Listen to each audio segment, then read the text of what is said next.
If you've ever wondered about how do you hear the voice of God, this video is for you. I used to wonder all the time, like, how do you actually hear God's voice? Like, how do you audibly hear his voice and know that you heard him?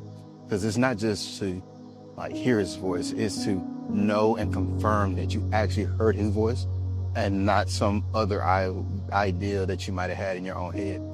And it wasn't until recently where I started experiencing and looked through the scriptures where I discovered that God calls people all types of ways. Like, he doesn't just call them the way you think you should be called, or he doesn't just speak to them or talk to them the way you expect him to talk to them.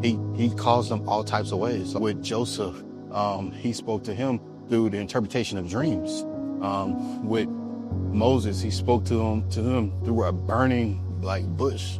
Multiple people. Samuel, he actually heard him audibly coming out of a dream. So it wasn't some type of way that we might think it would happen, or they thought it would happen. It happened in a total different way. So my goal in this is to help you understand that God speaks in a myriad of ways. He is not confined to the ways we think he should be confined.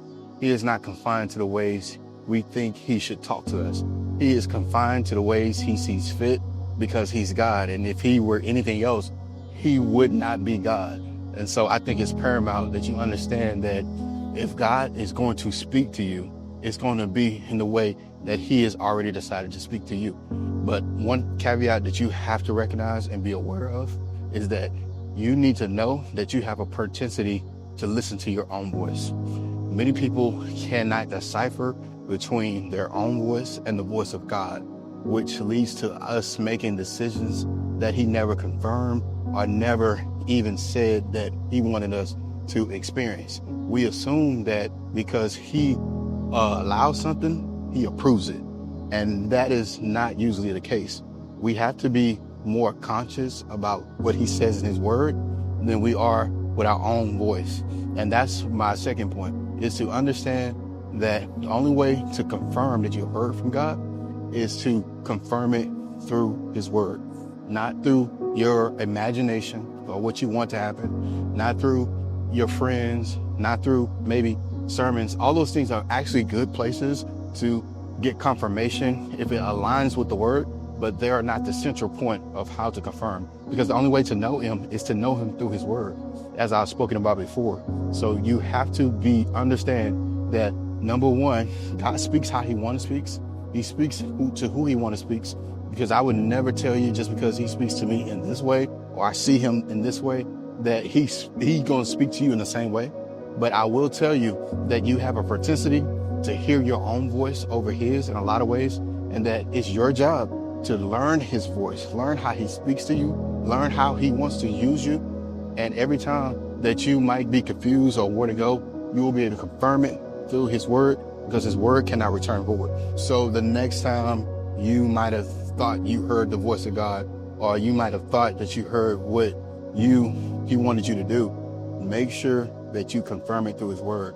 Don't confirm it through your own imagination. Don't confirm it to what you want or desire. Don't confirm it through just what you saw on maybe TikTok or Instagram or YouTube. Confirm it through his word.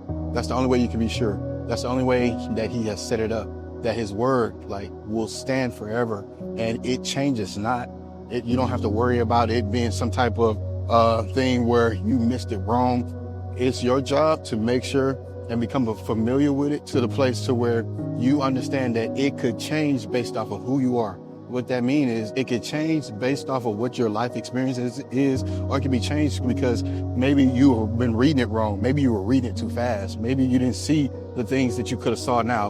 But understand this, God has a plan and a purpose for your life, and it's going to be found. Anything he wants to do in your life is going to be confirmed and found through his word. And so you have to make a conscious decision that you're going to get in his word. You're going to find out what he says about your life for yourself, and let his spirit speak to you, minister to you, make decisions for you. Because so many times we get ourselves in pickles that, if we be honest, we didn't really ask God. It was something that we wanted out of ourselves, our own selfish desires. Our flesh is never going to help us serve God. Our flesh is never going to help us please God.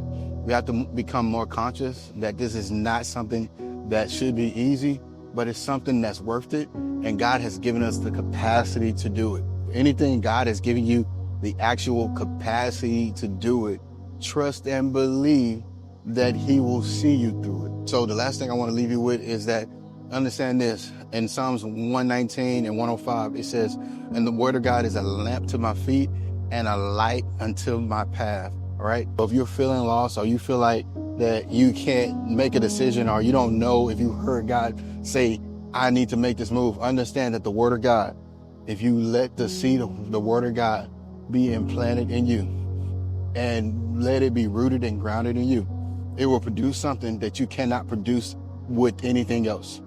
I pray that you let the word of God be a lamp unto your feet and a light unto your path. God bless you.